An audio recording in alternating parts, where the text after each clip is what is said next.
think we're good. Welcome, everyone. We have another great turnout today.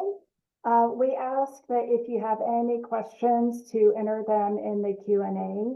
I know we have a lot of important content to cover in a short period of time, and we will definitely try to get to as many of your questions as possible.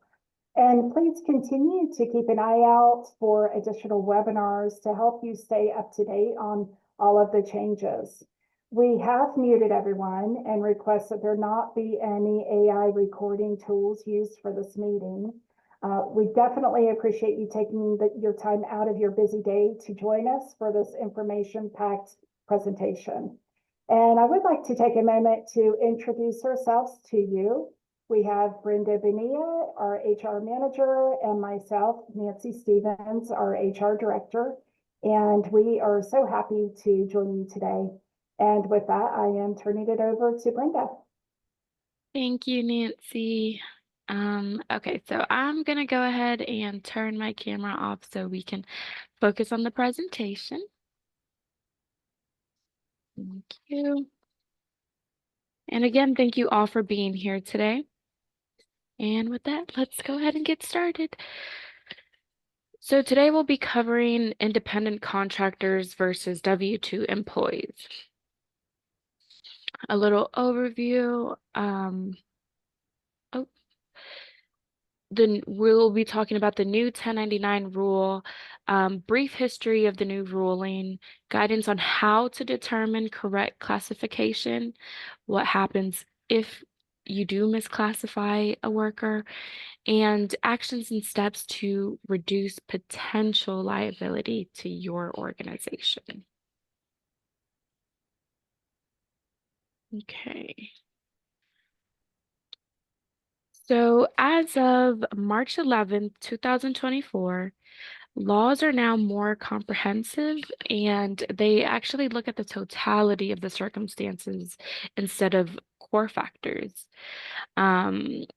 This formally codifies the economic realities test. So the goal of that test is being able to decide if the worker is economically dependent on the employer for work or is instead in business for themselves.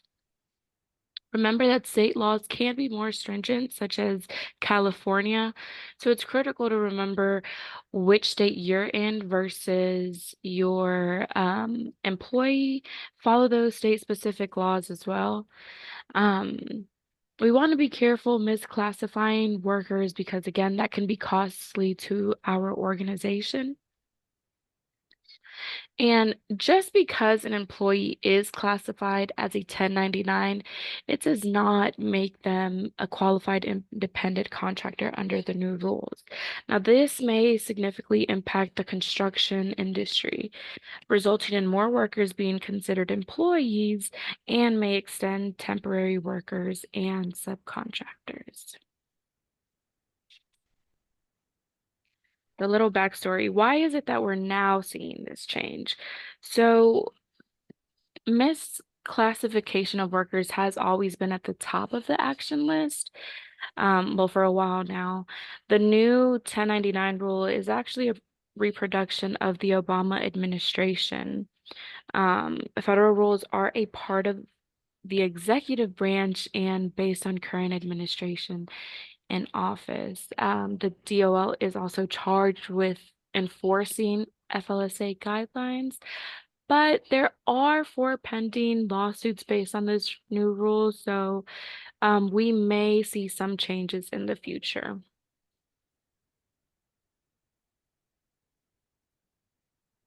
Okay. So classifying a 1099 versus an employee.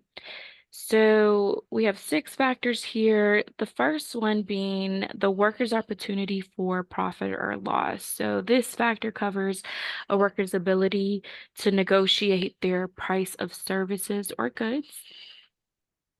Second, we have the relative amount of investment made by the worker versus by the employer. So is the worker putting in work to buy tools, equipment, other expenses that they may need to do the business, or is the potential employer providing it? Third, we have the permanency of the relationship. So we actually had a client that brought on temporary employees for a hurricane relief project.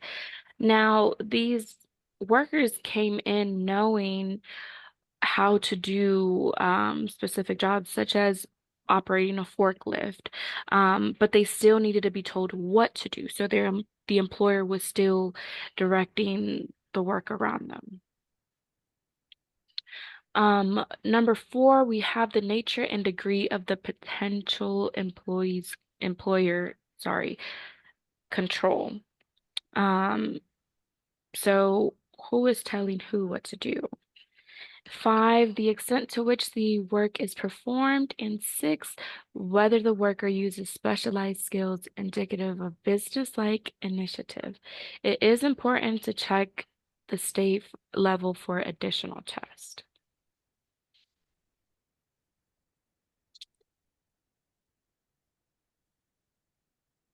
Okay, so when does the 1099 independent contractor apply? This applies when the work is not integral to business. The worker has their own business, and a few questions we can ask ourselves are, does the worker maintain a marketable business with the ability to negotiate the price of services or goods? Is there capital or an entrepreneurial association? Does the worker have autonomy to make the business decisions? Does the worker market to other business? So not only giving you business, but others too. Does the worker have business card for the business? An example of a 1099 independent contractor would be a plumber, for example, advertising services online and or through word of mouth. He or she is um, being hired by homeowners or businesses to fix plumbing issues. They're setting their own schedule. They're owning their own plumbing tools and equipment, bringing them to complete their job or task. He or she is invoicing their client for the services that they've provided. And those are just a few examples. Overall, they're enjoying the freedom of working as an independent contractor, but they bear responsibility of managing business affairs, such as finding clients, handling finances, ensuring compliance with tax and legal regulations. So that is a 1099 independent contractor. Now, a W-2 applies when the work relationship is indefinite, the employee is covered by the employer's insurance, the employee does not provide their own tools or material. Again, you're providing that. Liability can't be transferred to the individual employee. Employees have to be paid regardless of the quality or timeliness of their work. And employees don't make independent decisions or plan sequence of work. They perform the work the employer exists to perform. And keep in mind, independent contractors are not common in the organization. An example of a W-2 employee would be a marketing assistant. So you have a marketing assistant with an annual salary of $45,000 per year. The employer is going to handle Social Security tax, withholds federal income taxes, Medicare, state income taxes from their check. And at the end of the year, this employee receives a W-2 form for their employer, summarizing total earnings and taxes withheld. And that is a W-2 employee. Next, we have this nice infographic from the DOL. On the left-hand side, you can see indicators of an employee, and on the right-hand side, we see indicators of a dependent contractor. So an employee is working for someone else's business, where a 1099 is in business for themselves. Employees generally can earn more by working more hours, and contractors can increase profit through business decisions. Employees are usually using employer materials, tools, and equipment. Contractors are bringing their own materials and tools to complete their jobs. An employee typically works for one employer, and they may even be prohibited from working for others. But contractors often work with multiple clients. Continuing or indefinite relationship with the employer is an indicator of an employee. A contractor has a temporary relationship or until the project is completed. For employees, an employer is going to decide how and when the work will be performed, and contractors, they decide how and when they will perform the work. And again, an employer assigns the work to be performed where a contractor decides what work or projects they'll take on. Now, remember, none of these stand on their own or are more important than any other.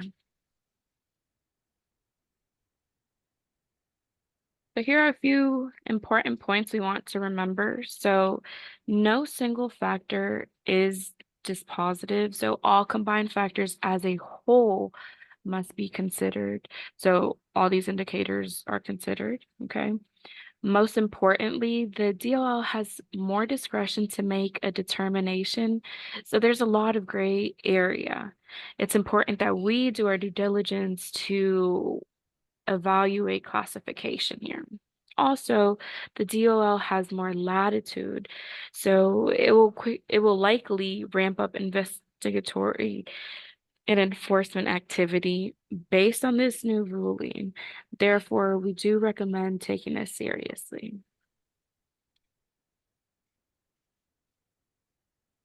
So what happens if we do misclassify an employee?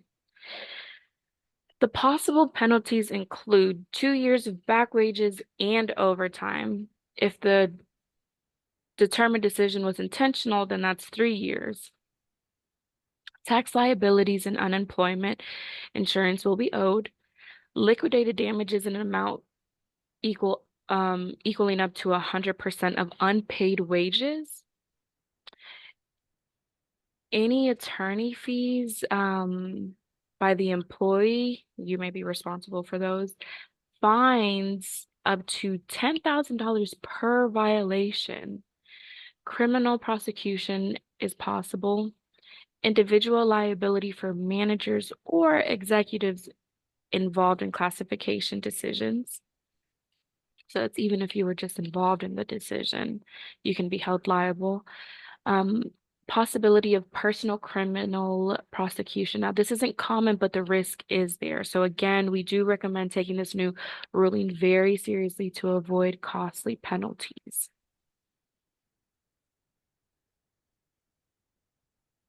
The DOL may also share this with the IRS. So what happens if the IRS does become involved?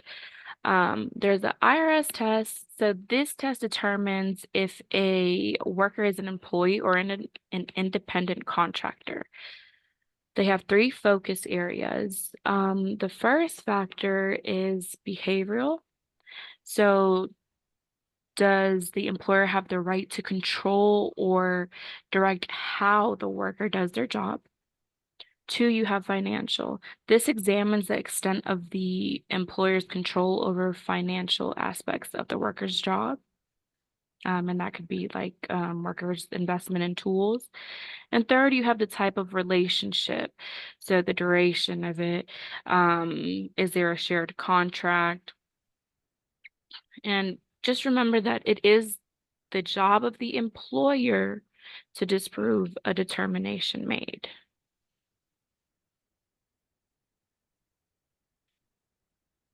So now that we have all this good information, what should we do now? First, we want to understand all tests that might apply on federal and state level. So we're taking a look at any existing 1099s and reviewing the following. Is there a signed contract in place? Is there a completion or end date? Has the 1099 contractor formally incorporated a business? How fundamental are the services performed? Does the worker bring their own equipment? What is the degree of supervision or oversight? Is the employee paid by the job or by the hour? Is the employer the sole source of income throughout the year? This is a good time to take a look at your workforce with a different set of eyes, and it could be a good opportunity to get ourselves organized too.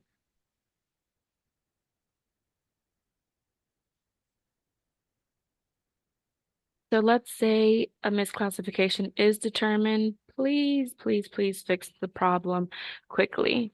If you are someone that's on the fence, we recommend that you lean towards an employee status rather than a 1099 because the cost of doing so isn't that much compared to the penalties if you were to misclassify a worker. Now, let's say you have an employee asking to be moved to a 1099. Just tell them this is not an option. To change an employee to a contractor would be considered a red flag. Next, we'll review upcoming changes to new W-2 employee classifications. So we'll cover what's changing, the timeline of W-2 employee classifications, how to determine correct classifications, and steps to reduce potential liability to your organization. Now, you still want to review your current W-2 employees as well to make sure that their FLSA status will stand through the changes that are coming. Okay, so two important dates that we want to remember are July 1st, 2024 and January 1st, 2025. July 1st, 2024, the pay threshold is going to increase to 43,888 annually. That's coming out to 844 a week. And in January, we'll see another increase of 58,656 annually, which is 1,128 per week. So the threshold is planned to be increased every 3 years. So we have to look at these on an individual basis. Do they work a lot of overtime? Are they close to new threshold in pay? Assuming they meet the requirements, are we going to raise their pay or change their FLSA status? For example, I have a manager who is currently exempt according to the rules in place. They make $50,000 a year. By January 1st of next year, I will need to decide if I'm going to raise their pay to 58,656 a year, or if I'm going to change them to a non-exempt employee and have them clocking in and out. This non-exempt status would make them eligible for overtime pay. So if they work a lot of overtime now, then maybe raising the pay is the best answer. But if they do not, then maybe a change in non-exempt is best. Okay, thanks, Brenda. And this new W-2 employee classification does and has an impact on states as well. It's always critical to review state regulations whenever changes are made. To summarize, 17 states with no general overtime pay provisions will be in effect. So they must follow federal overtime regulations and also the new pay thresholds.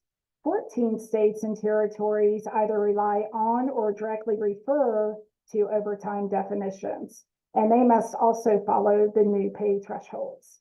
And then 20 states have their own overtime rules in addition to the federal. So please remember that laws typically favor the employee over the employer.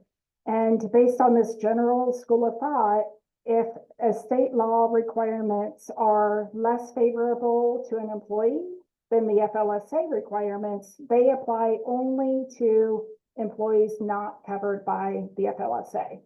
But when state requirements are more favorable to an employee than FLSA, then they apply to all employees covered by the state.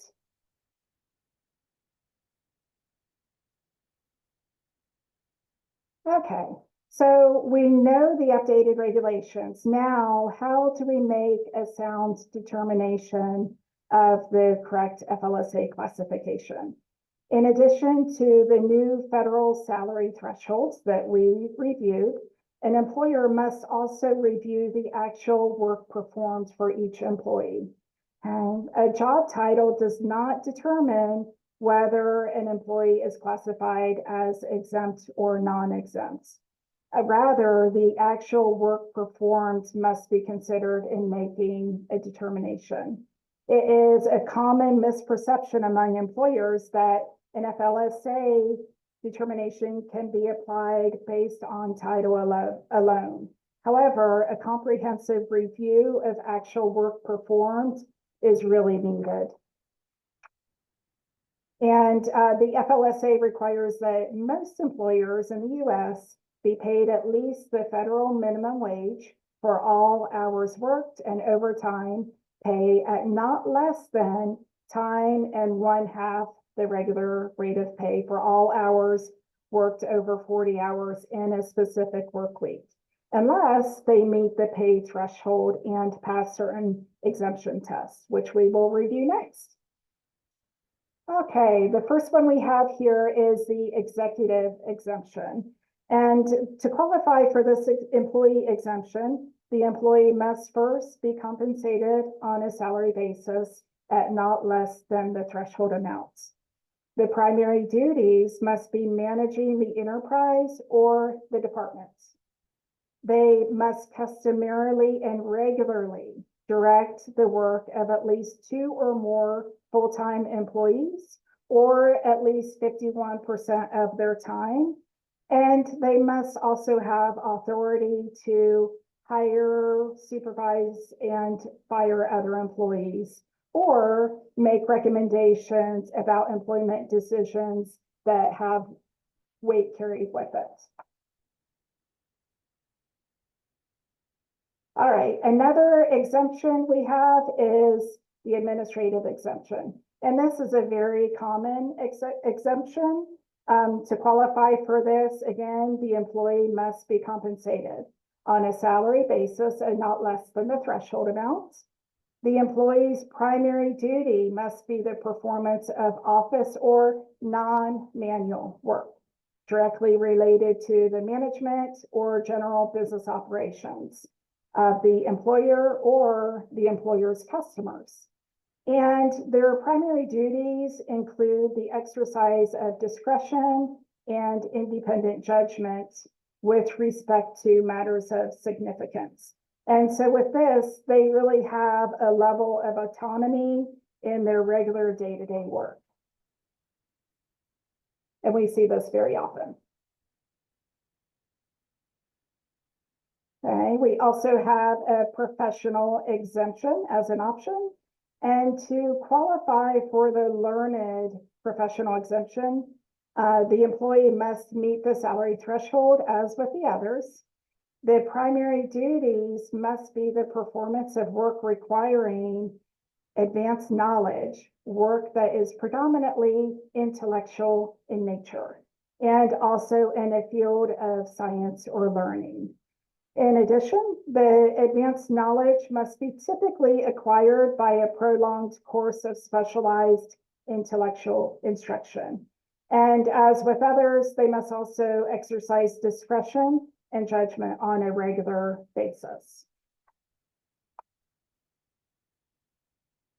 All right, another exemption we have is a computer employee exemption. And this is a little different. And the reason it's different is because an employee can be paid on an hourly or salary basis, but still not less than the threshold amount. So the others need to be paid on a salary, but this can also be hourly.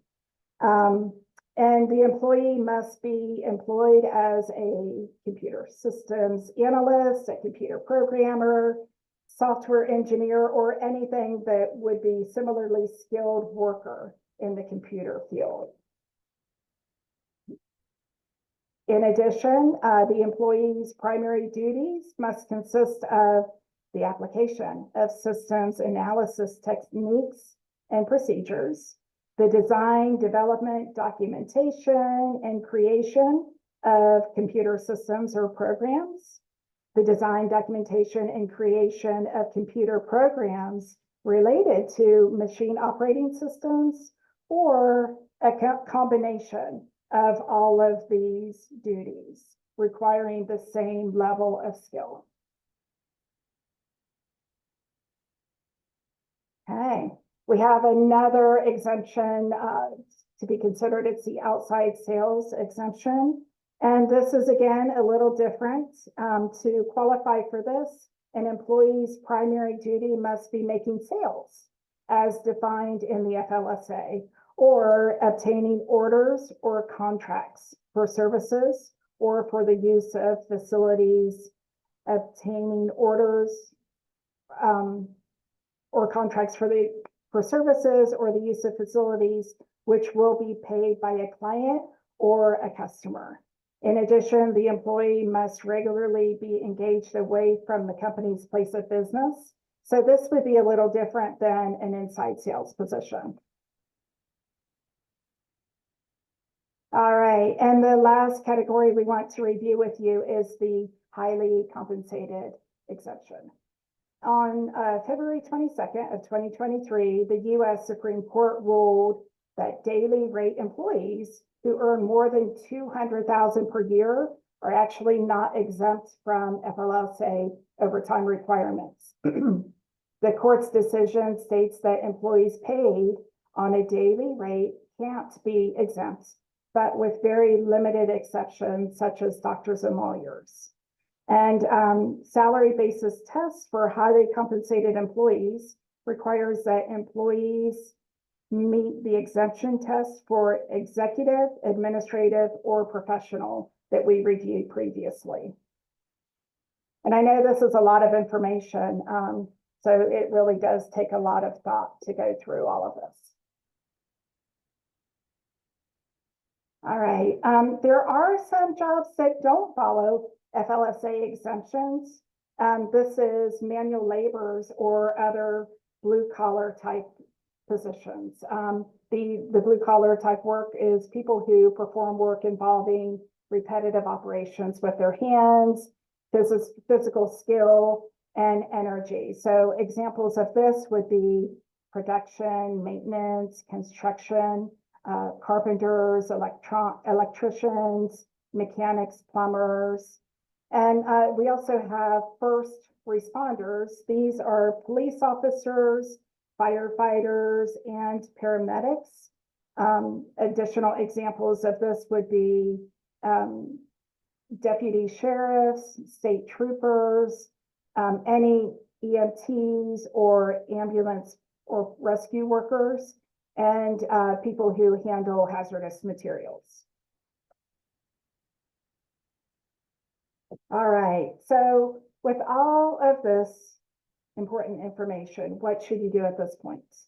The first thing is to proactively review all job descriptions and ensure that they're up to date.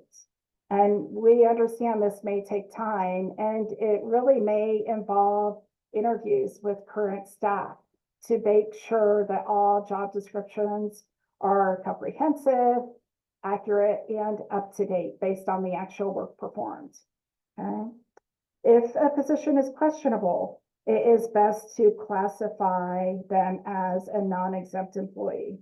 And the cost of doing this is better than the potential litigation, penalties, and repayment to employees.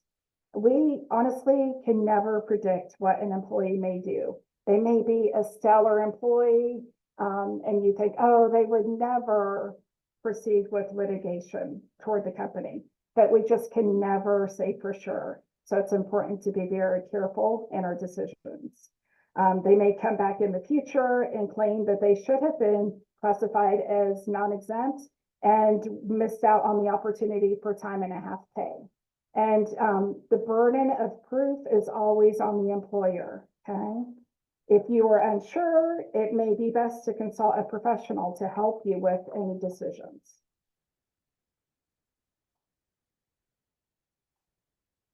Okay, and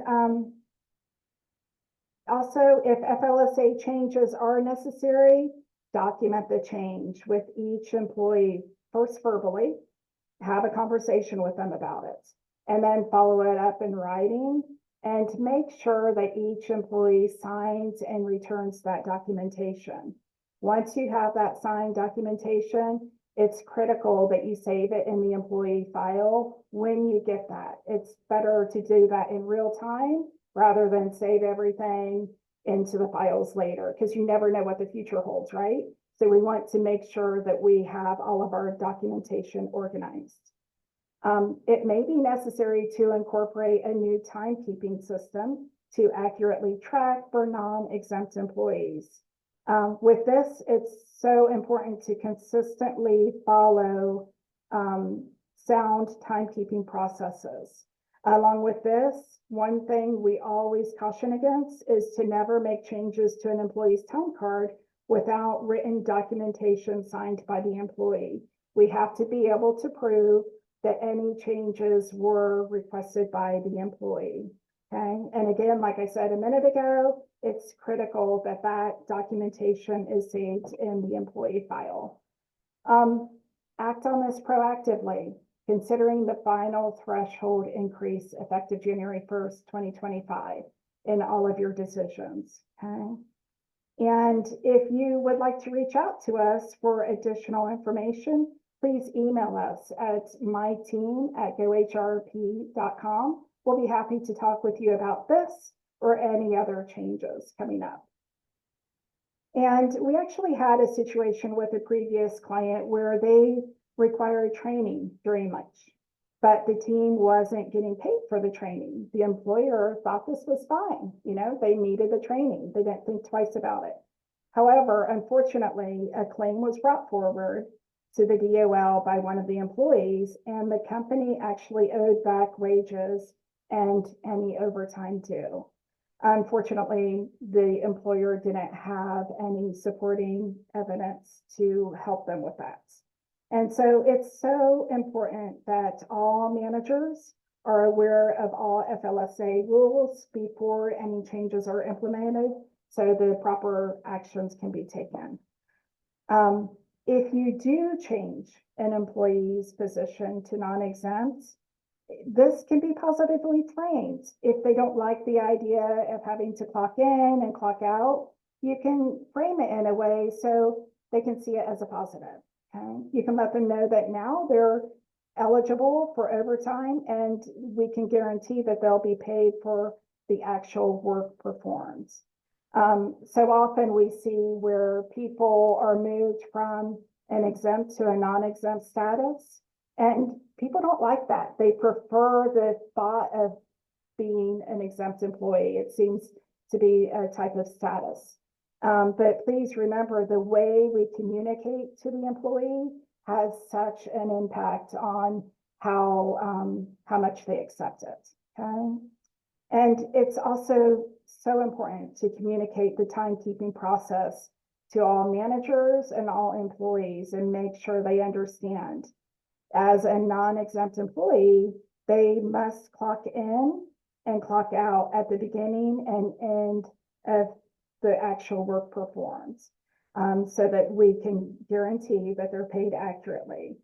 And it may be necessary to track the timekeeping closely, especially at first, to make sure that everyone is following the process accurately.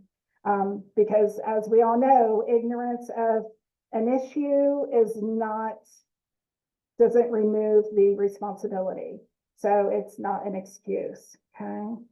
And as we mentioned before, the burden of proof is always on the employer. And so please make sure that you and the entire team is aware of these changes.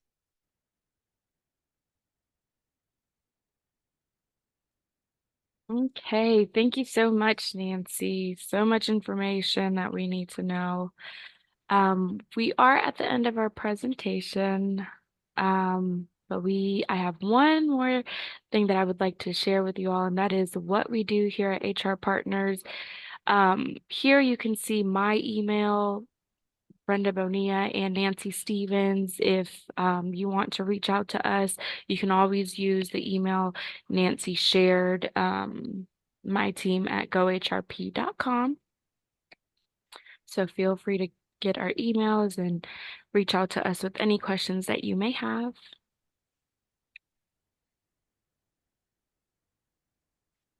So a little of what we do here at HR Partners. We are a full service HR firm, and we offer the following services. A PEO solution. This allows for savings and benefits, but we also provide customized HR solutions.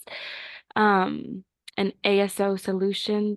This also allows for the above, but it doesn't offer the same benefit options. And of course, HR consulting service. This is where we come in and assist with projects, audits, you name it, we're helping you. We offer a great HRIS payroll and benefit system. So if you're currently frustrated with yours, give us a call.